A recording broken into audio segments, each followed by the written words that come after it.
Denotation and connotation. A denotation is the literal meaning of a word. It is the definition you would find in the dictionary. For example, the dictionary would define the owl as a kind of bird. Now, words also carry cultural and emotional associations or meanings in addition to their literal meanings. So, a connotation refers to a meaning that is implied by a word apart from the thing which it describes explicitly.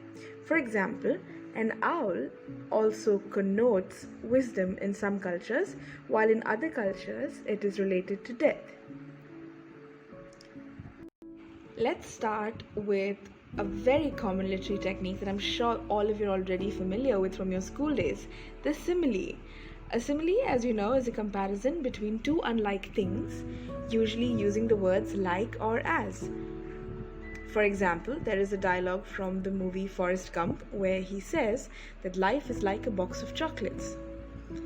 The simile uses the word like to compare life and a box of chocolates, two things that we wouldn't normally think are related.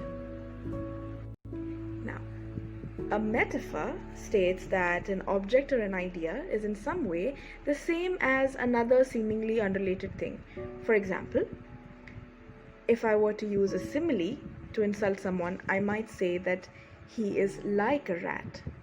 However, if I were to use a metaphor instead, I would say something like, he is a rat or he's a real rat.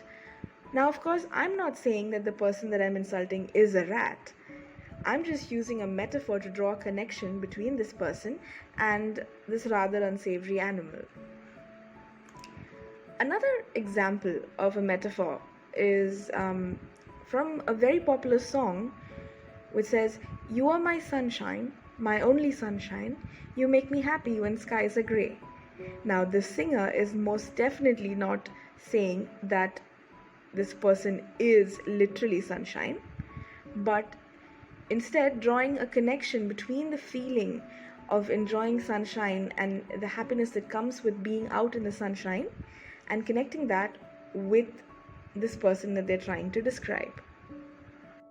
Personification is a figure of speech or technique where an idea or a thing is given human attributes or is spoken of as if it were human.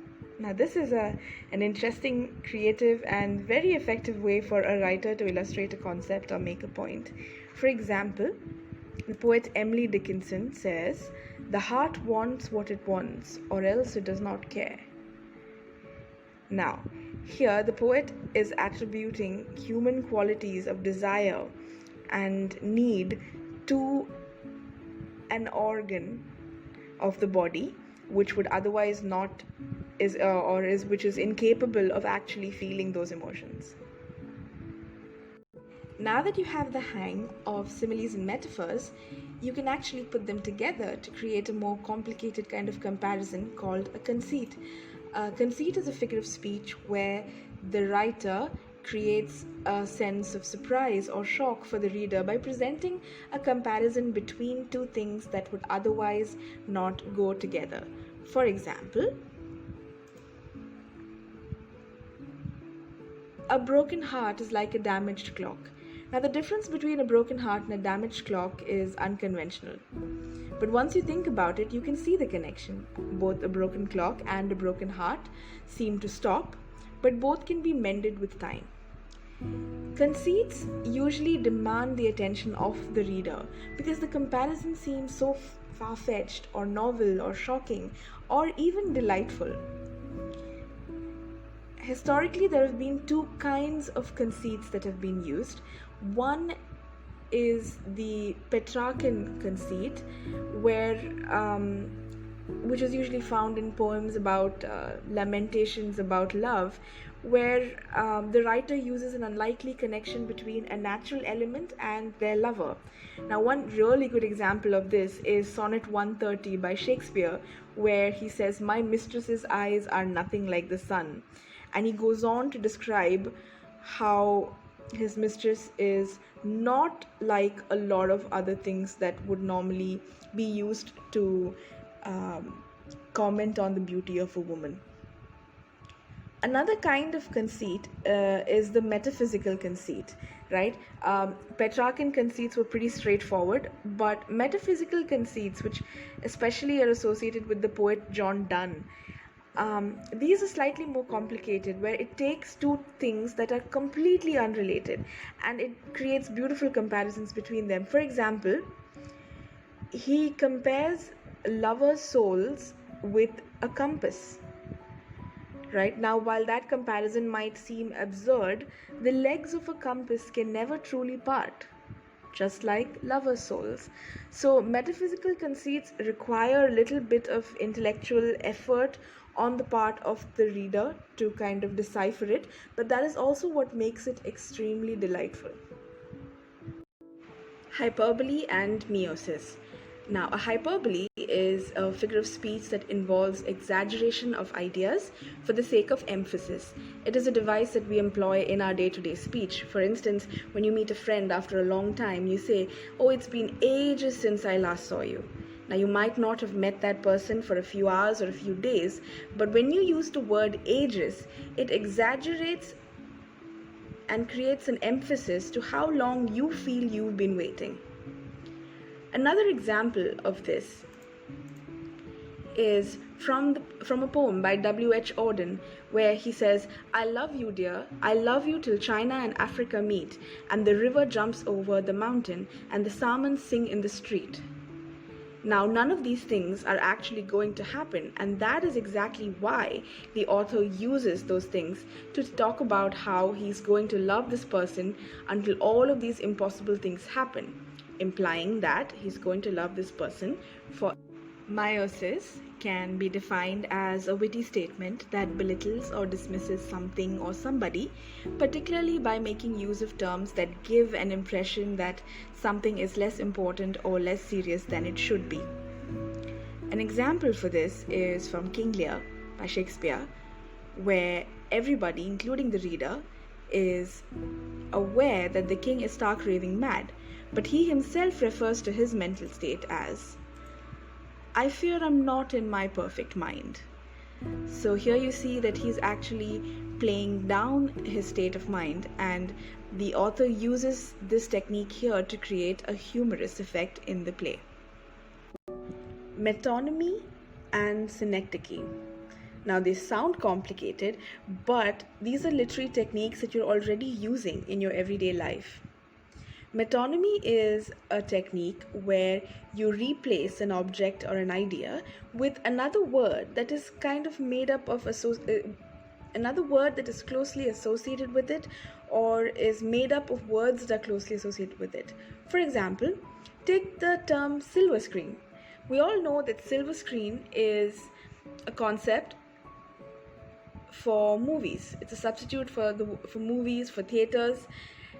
Now, the silver part of it comes from the way the original black and white films used to be and the whole glamour and glitter of Hollywood. And the screen part of it comes from, it's a reference to the way movies used to be traditionally shown or screened in a theater.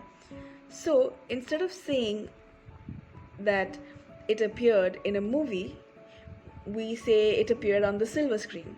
So, silver screen becomes silver screen is an example of metonymy. On the other end of this is synecdoche. Now, synecdoche is a figure of speech where a part of something is used to signify the whole concept. It's actually pretty simple. We say that I got a new set of wheels, where wheels actually signifies the whole car.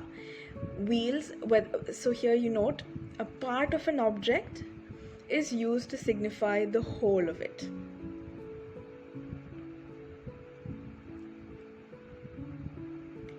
Another common example of synecdoche is proposing marriage, where when you propose marriage, you ask for a person's hand. Here, you're not literally asking for one of their hands. The hand symbolizes or signifies the entire person that you're referring to. So that's another example of the use of synecdoche. The last of the wordplay techniques that we will be discussing is the euphemism. A euphemism is used to replace a word or phrase that is related to a concept that might make others uncomfortable. It's the using figurative language to change the phrasing that would otherwise be considered as harsh or impolite or unpleasant or improper, and it allows people to say what they mean in an indirect way, but it allows them to soften the impact of what they're saying. It often allows them to disguise or conceal the meaning of what they're trying to say, from people who might be considered inappropriate. One notices that euphemisms are usually used around topics related to death and sex and aging and uncomfortable things like getting fired and bodily functions, etc. I'm sure that in your daily life you've come across a lot of euphemisms, and in fact, it is an interesting thing to note that euphemisms actually keep changing all the time. For example, there are different euphemisms for the same thing for different age groups, for among the different genders, among different people from different countries and cultures, people from different age groups.